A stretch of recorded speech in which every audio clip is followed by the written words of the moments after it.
Wait ভিডিওটা skip করো না। আজকে তোমাদেরকে আমি একটা মজার গল্প শোনাবো। আজ আমি এমন একটা জিনিস বানিয়েছি যেটা দেখে আমার মাও কনফিউজ হয়ে গেছিলো। এই রসুন বানানোর ভিডিওগুলো তো এখন সোশ্যাল মিডিয়ায় অনেক ভাইরাল। তো আমি ভাবলাম আমিও একবার ট্রাই করে দেখি কেমন হয়। এই রসুনগুলো বানানোর পরে আমি যখন বাইরে নিয়ে গিয়ে ফটো তুলছিলাম, তখন আমার মা এসে বললো, হ্যাঁ রে, রসুনগুলোকে তুই এভাবে ঝুলিয়ে রেখেছিস কেন? তখন আমি বললাম, মা এগুলো রসুন নয়, তুমি একটু ভালো করে কাছ থেকে এসে দেখো।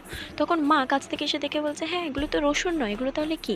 আমি তখন বললাম, মা এগুলো তো আমি প্লাস্টিক আর তুলো দিয়ে বানিয়েছি। সত্যি বলতে এই ছোট ছোট কাজের মধ্যে অনেক আনন্দ পায়, আর যখন এগুলোকে কেউ রিয়েল ভেবে ফেলে তখন তো আলাদাই আনন্দ হয়। আর চাইলেও তোমরা কেবলমাত্র এই প্লাস্টিক আর তুলো দিয়ে তোমরাও রসুন বানিয়ে ফেলতে পারো, আর মাকে একটু অবাক করে দিতে পারো। আর প্রথম দেখাতে তোমাদের কি মনে হয়েছিল এগুলো রিয়েল নাকি ফেক?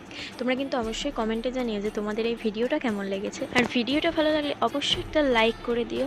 আর এরকমই হ্যান্ডমেড এবং ক্রিয়েটিভ ভিডিও দেখতে চাইলে আমার চ্যানেলটাকে সাবস্ক্রাইব করে পাশে থেকো।